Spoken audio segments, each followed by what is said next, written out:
여사가 방북을 하신다는 것 자체가 굉장히 의미가 있는 일이긴 하지만 저희가 특별히 메시지를 전달하거나 하는 것은 검토하고 있지 않습니다.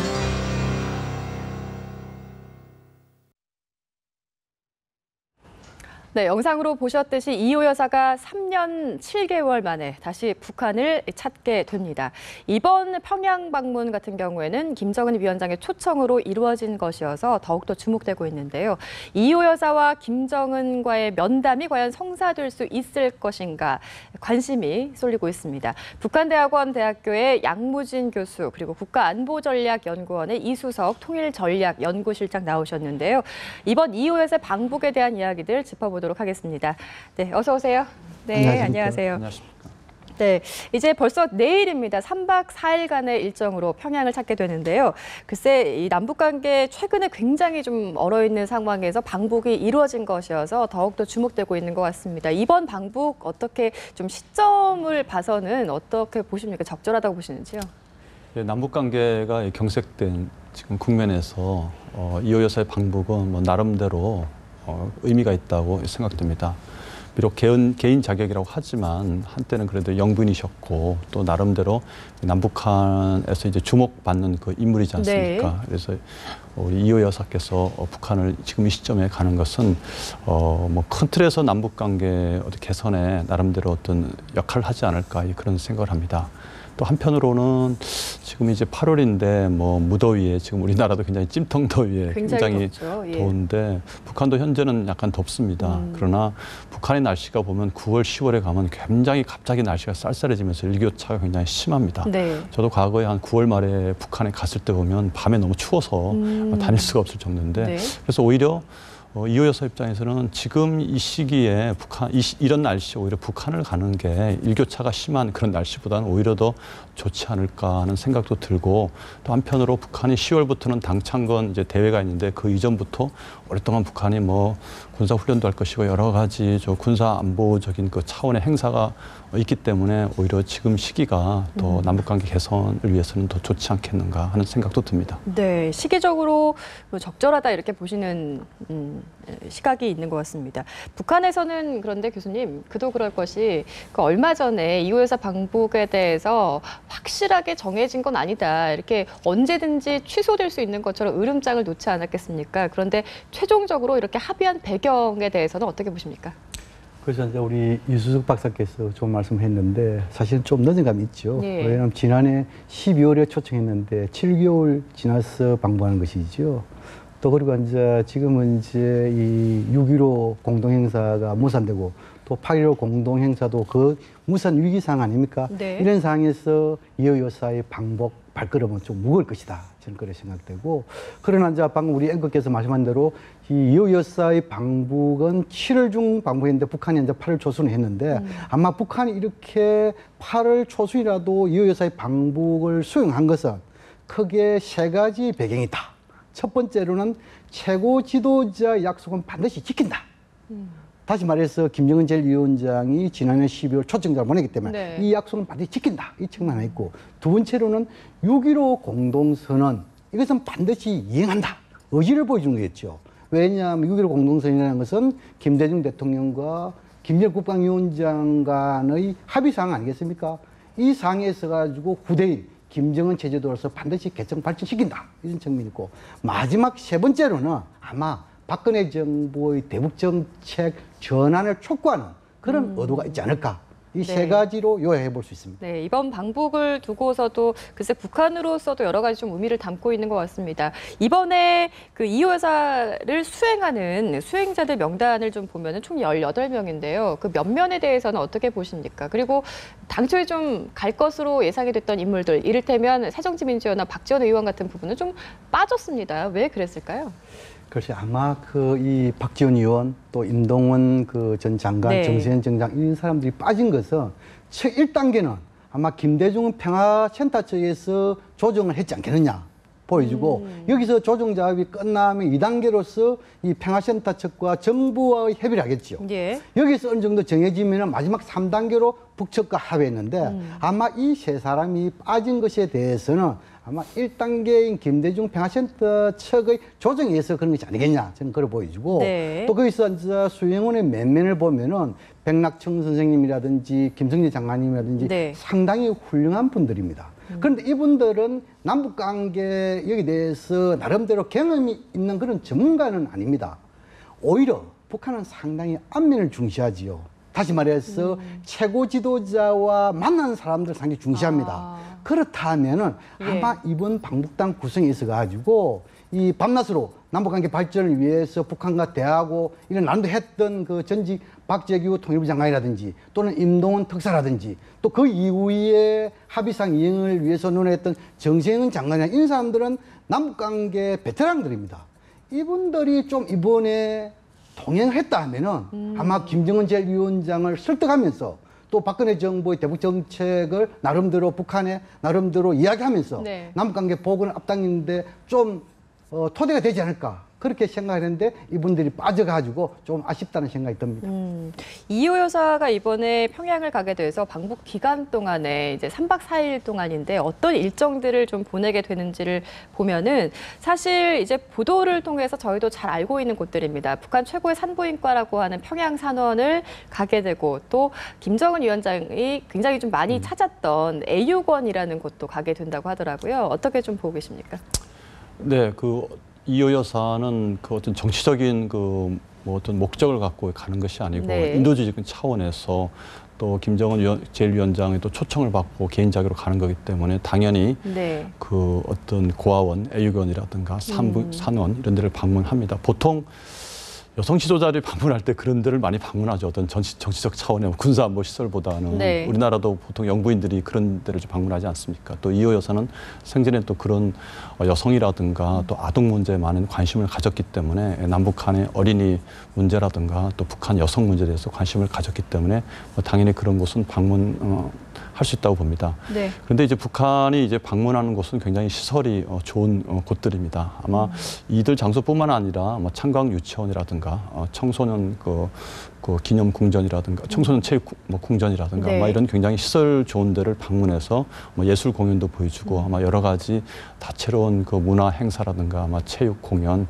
이런 것을 보여주리라고 생각합니다. 그러면서 북한 당국은 이 북한의 어떤 어린이라든가 청소년들의 어떤 밝은 모습을 보여주면서 북한이 굉장히 부정적인 이미지가 아니고 나름대로는 어떤 미래지향적이고 좀 발전적이고 긍정적인 모습을 이 요사를 통해서 아마 세계 좀 국제사회에 알리려는 아마 그런 네. 목적도 있을 겁니다. 그러면은 이제 늘 북한이 그랬듯이 의뢰 대외적으로 보여줄 수 있는 부분들에 한해서 이번에도 일정을 짠 것이겠군요. 그럼 이 여사뿐만 아니라 예. 우리 한국에 그 누가 가더라도 북한이 자랑할 수 있는 시설만 보여줍니다. 저도 한 북한을 몇 번 갔다 왔죠. 우리 양무진 교수도 여러 차례 많이 갔다 오셨지만, 예, 저도 그렇죠. 북한을 예. 몇 번 갔다 왔는데 가면 항상 북한이 정해진 코스만 가게 됩니다. 심지어 그 버스를 타고 관광버스를 타고 갈 때도 네. 카메라를 못 찍게 합니다. 그러다가 좋은 시설 나오면 이건 찍어도 됩니다. 그러다가 평양 중심에서 조금만 외곽으로 벗어나면 굉장히 열악한 그 시설이라든가 주민들의 환경 모습들이 나오게 되는데 그걸 찍으면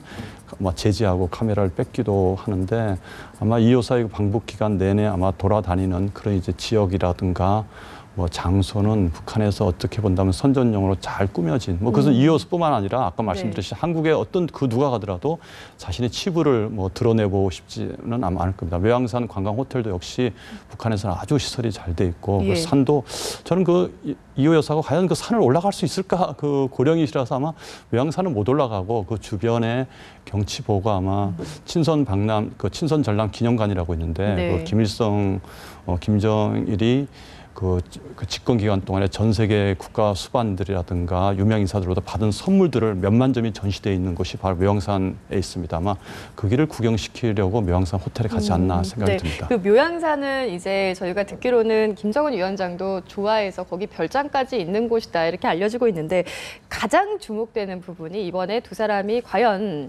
만날까 이 부분입니다. 어떻게 보면은 김정은 위원장이 초청을 한 부분이기 때문에 당연히 좀 만나야 되지 않을까 이런 이야기도 많이 들려오고 있는데 어떻게 만남 성사 가능 여부에 대해서는 어떻게 보고 계십니까? 두 분이 만나면 좋겠지요. 근데 우리는 좀 현재의 상황과 좀 냉철하게 네. 볼 필요가 있어요. 예. 라고 한다면은 지금 이 여사와 김정은 제1위원장의 만남 가능성 저는 반반이라고 생각합니다. 만날 가능성이 좀 있다는 측면에서는 예. 첫째는 김정은 제1위원장이 직접 초청했다는 점입니다. 초청한 사람이 방문자를 만나지 않는다면 예가 아니겠죠. 두 번째로 그 숙소가 백화원 초대소입니다. 예.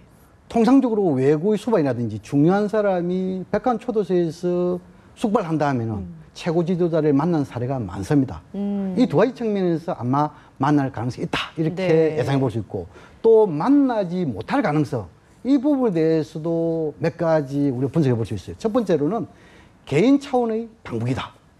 두 번째로 그 우리 박근혜 대통령의 구두 또는 네. 친선 메시지가 없다. 그런 측면에서 아마 만날 가능성이 좀 낮은 것이 아니냐 이렇게 보여지고 혹시나 만약에 만난다면은 예. 제가 방금 말씀드린 대로 백화원 초도세나 또는 매양산, 향산 호텔이겠죠. 그 두 군데 중에서 만나고 만날 수 있는 기간은 아마 이 떠나는 날 아침 아니면은 하루 정도 더 편히 모실 테니까 좀 더 쉬어갔으면 좋겠다. 라고 하면서 마지막 하루 쉰다면 그때 예. 만날 가능성이 이렇게 보여지고 혹시 김정은 제1위원장이 직접 만나지 못한다면은 아마 그 김양근 대남당당 비서 이걸 통해 가지고 김정은 제1위원장이 우리 그 이호 여사께 따뜻한 인사 말 정도는 전하지 않겠냐 그렇게 예상해 볼 수 있습니다. 대신해서 이제 누군가가 나올 수도 있다라는 분석을 해주셨는데 북한에서 글쎄 수행원들 이번에 18명 같이 가시는 분들 가운데 안면도 있고 좀 친근하게 생각하는 분들이 많다면 그런 만남의 자리가 성사되면은 글쎄 좀 나쁘지만은 않을 것 같다 이런 생각이 들기도 하는데 어떻게 좀 예상하십니까? 예, 그렇습니다. 김정은이 초청했기 때문에 예. 저는 만날 가능성이 굉장히 높다고 봅니다. 왜냐하면 예. 이 여사가 아주 고령이신데다가 예. 어쩌면 이번이 마지막 그 방북일 수도 있기 때문에 한 10년 후에 다시 간다는 거는 조금 생각을 해보기 때문에 어쩌면 김정은 입장에서도 초청을 했는데 만나지 않는다는 것이 오히려 더 비난을 받을 소지가 있습니다. 고령의 여사님을 초청해놓고 만나지 않는다는 것은 어떻게 본다면 큰 결례라고 생각합니다. 그래서 우리 한국 사회가 원래 동방예의주의라고 북한 스스로도 노동신문 보면 동방예의주의고 어쩌고 얘기 나오는데 예. 원로를 또 나이 많으신 어르신을 초청해놓고 젊은 지도자가 만나지 않는다는 것은 좀 예의 어긋나고 또 한편으로는 김정은이 굉장히 언론에 국제사회를 향해서 자신이 굉장히 다정하고 어른을 잘 공경한다는 그런 이미지 를 깨할 수 있는 굉장히 좋은 기회거든요. 네. 만약에 이호 여사와 만나는 백화원 우리 양 교수님 말씀하실 때 백화원 초대해서 깜짝 방문이든 아니면 원래 김정일 위원장의 김정은 제1위원장의 동선은 비공개입니다. 그래서 아마 전날까지 공개를 하지 않을 겁니다. 그래서 아마 깜짝 방문을 할 가능성이 높은데 그러면 언론이 굉장히 집중을 하게 되고 또 국제사회도 많이 집중하게 되면서 악수하는 장면이라든가 이렇게 보면 굉장히 북한 주민들도 그렇고 국제사회에서 김정은의 이미지 쇄신이랄까 이미지가 안 그래도 테러 국가 이미지라든가 여러 가지 현영철 숙청으로 인해서 여러 가지 이미지가 좀 좋지 않은 그런 그렇습니다. 상황에서 네. 이호 여사의 만남으로 인해서 이미지 쇄신을 꾀할 수 있는 굉장히 좋은 기회를 놓칠 이유가 없다고 저는 생각합니다. 저는 그렇군요. 만나면 반드시 만날 가능성이 매우 높다 이렇게 봅니다. 네, 우리 정부 입장을 보면은 이번에 이호 여사가 개인 자격으로 방문을 하는 거기 때문에 특별히 정부 차원의 어떤 메시지는 검토하고 있지 않다 이렇게 이야기를 하고 있는데 좀 의아한 것이 글쎄 올해가 좀 광복 70주년으로 굉장히 의미 있는 해이기도 하고 마침 이런 기회가 있을 때 어떤 메시지들이 좀 오갈 수 있으면 참 좋지 않겠나 이런 생각이 들기도 하거든요. 아마 정부 입장에서는 이호 여사의 방북이 상징성이 있다, 예. 의미가 있다. 이에 대해서는 평가하지만도 그러나 개인 차원의 방북, 물론 인도적인 차원의 성격이지만도 네. 그런 차원에서 대통령의 남북관계 개선 의지라든지 이런 부분의 메시지를 직접 줄 가능성은 낮다. 저는 그래 보여집니다. 단지 우리가 뭐냐면은 남북관계 개선 의지라는 이러한 메시지도 중요하지만도 방금 우리 이 실장이 말씀했던 우리는 동방예의지구 여기에 대해 특히 인사 이게 중요하거든요. 적어도 우리 박근혜 대통령께서 김정은 제1위원장에 전달하는 따뜻한 인사의 말씀 이 정도의 메시지는 주지 않을까. 왜냐하면은 지난해 인천 아시안게임에서 북한 3인방이 내려왔잖아요. 그 당시에도 3인방들이 그 김정일 제1위원장의 따뜻한 인사 말씀을 우리 박근혜 대통령에게 전했거든요. 그럼 이번에는 우리 박근혜 대통령이 따뜻한 인사말을 전할 차례단 말입니다. 그 인사 말씀이라도 적어도 메시지 형태로 전달한다 하면은 조금이나마 네. 남북관계에 도움이 되지 않을까 그런 생각을 해봅니다. 뭐 친서라든지 이런 그거는 쉽지 않을 겁니다. 왜냐하면 공식적인 특사라든지 현직도 아니기 때문에 그런 친서 더 나아가서 구두 메시지 이런 것도 쉽지 않을 것이다. 그러나 인사 말씀 전달 정도는 되지 않을까 간단하게라도. 이렇게 전망을 해봅니다. 예, 그렇군요. 일단은 정부 입장은 그렇긴 한데요, 박사님. 그 이호 여사가 가서 이제 개인이 어떤 메시지를 이야기하거나 그럴 수는 있지 않겠습니까? 나올 수 있는 이야기들이 어떤 게 있을까요? 지금 시점에서. 예, 뭐 일단은 그 비록 그 개인 자격이지만 네. 그래도 굉장히 비중이 있는 인물이시기 그렇습니다. 때문에 네. 북한의 김정은이나 그 북한 지도자를 만나서는 우리 양 교수님 하셨듯이 뭐 따뜻한 인사 정도는 전 충분히 전할 수 있으라고 봅니다. 그 한국 정부 어떤 입장을 개인적인 의견이지만 뭐 필요할 수 있고 또 본인이 직접 그 김대중 대통령과 함께 지난 2000년에 방북을 해서 현장에 있었고 6.15 공동선언도 이제 만들어냈고 이제 여러 가지가 네. 많은 그 가서 보고 듣고 또 이렇게 경험을 많이 하셨기 때문에 일단 가면 6.15 공동선언에 대해서 아마 다시 한번 확인하는 그런 이야기를 좀 하지 않을까. 한반도의 어떤 평화라든가 이런 게 굉장히 중요하다. 남북 간의 신뢰 회복이 굉장히 중요하다. 뭐 이런 얘기를 좀 하지 않겠는가 하는 생각이 듭니다. 또 한편으로는 개인 자격이고 또 여성이시고 하기 때문에 뭐 북한 여성 아까 말씀드린 인도주의적 지원 문제에 관해서 남북 간에 긴밀한 협력을 했으면 좋겠다. 네. 뭐 이런 정도의 얘기는 좀 충분히 하리라고 생각합니다. 또 과거 김대중 대통령께서 또 하신 또 그런 업적들을 좀뭐 북한하고 좀 뭐 이야기를 해가면서 또 지금 가는 단체가 또 김대중 그 평화센터 또 자격으로 가니까 네. 그런 이제 문제들에서 아마 논의를 하지 않겠는가 하는 네. 생각이 듭니다. 그렇고 그 하나 여쭤볼게요, 교수님. 그 우리 통일부에서 그 방북 기간 3박 4일의 기간 동안에 이호 여사 측과 어떤 연락의 필요성 때문에 비상 연락 체계를 갖춘다 이런 내용인데.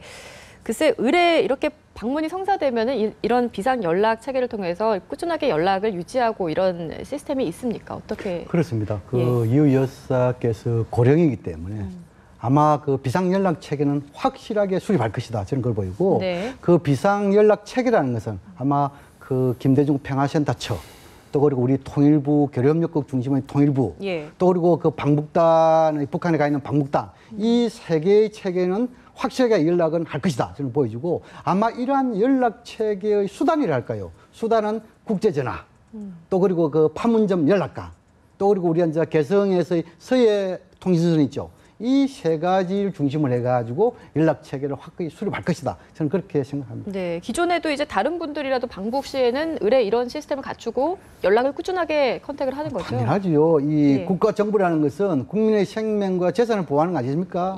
그렇다면 외국에도만 우리가 그 대사관인데 뭐 영사 기능이 있잖아요. 그런 측면에서 남북 관계에도 그런 그 비상 연락 체계 이것은 확실히 있다. 단지 이것이 이제 예를 들어 가지고 국제통신, 국제전화하면 이것이 북한에서 그것이 좀 확고하게 좀 통신이 잘 안 되는 상황이기 때문에 조금 늦은 이런 건 있을 수 있다. 그렇게 생각합니다. 그렇군요. 그 박사님 이번에 이호 여사 방북 글쎄 뭐 북한에서 으름장기를 놓기도 했지만 결국에는 이제 성사가 돼서 5일 이제 내일입니다. 평양으로 가게 되는데. 남북 관계 아까 계속 얼어있다, 좀 경색된 국면이다 이런 말씀을 쭉 드렸는데 호재가 좀 될 수 있을지 모르겠습니다. 단순 방문에 그칠지 아니면 이걸 계기로 좀 해서 물꼬가 좀 트일 수 있을지 어떻게 예상하십니까? 뭐 이호 여사의 방북으로 인해서 뭐 구체적인 뭐 결과가 나오고 남북 관계에 뭘 하고 아마 이런 건 없을 겁니다. 네. 그러나 이제 큰 틀에서 아까 말씀드렸듯이 상징적 차원에서 남북한이 주목받는 인물이 이제 같다는 그 자체가 지금 경색된 국면에서 굉장히 이제 큰 의미가 있고 또 이호 여사께서 관심 있는 분야가 인도적 지원 아마 이쪽이기 때문에 그런 분야에 대해서 아마 그 밑에 우리 따라 수행했던 분들하고 북한의 이제 관리들이 만나서 인도주의 협력 그것을 이제 논의를 할 수 있습니다. 뭐 김대중 평화센터를 중심으로 해서 북한에 뭐 인도주의 지원을 한다든가 그런 민간 차원의 교류를 이제 논의를 할 수 있을 것입니다. 또 한편으로는 일단은 남북 관계 지금 경색된 국면에서 2.25 그 방북 그 자체가 어떻게 본다면 이 국제 사회에 예. 하나의 그 파장을 불러일으킬 수가 있습니다. 한반도가 남북한이 계속 저렇게 경색된 것이 아니구나. 저렇게 계속 교류를 하고 있고 또 한국 정부는 북한하고 언제든지 대화를 할 수 있고 또 여러 가지 뭐 인적 교류를 할 그런 충분한 의지와 의향이 있다는 것을 또 보여주는 그런 하나의 그 신호라고도 이제 볼 수 있습니다. 네, 좋은 계기가 될 수 있다는 점 분명한 것 같고 이번에 어떤 메시지이든지 조금 오가서 이거를 계기로 해서 조금 화해 분위기가 진행이 됐으면 좋겠다 이런 바람을 가져보겠습니다. 마지막으로 교수님께 질문을 하나 드려볼 텐데요. 그 8.15가 사실 이제 2주 정도 남아 있는 상황인데 지난번에 6.15 공동행사 같은 경우에는 결국 분산개최 쪽으로 진행이 됐는데 이번에도 사실 글쎄 시간이 너무 촉박하다 보니까 이것도 같이 좀 진행을 하는 게 무산될 수도 있다 이런 분석들이 좀 많이 나오고 있습니다. 8.15 광복절에 박근혜 대통령이 어떤 그 연설을 통해서 북한에 어떤 메시지를 좀 전할 것으로 예상을 하시는지요? 그 과거 경험적 사례를 보면은 대통령께서 8.15 경축사의 대북 메시지가 상당히 중요했습니다. 네. 일례로 71년도에 박정희 대통령의 그 경축사에서 평화통일 구상 그것을 제시함으로 해가지고 남북 적십자 회담이 열렸습니다.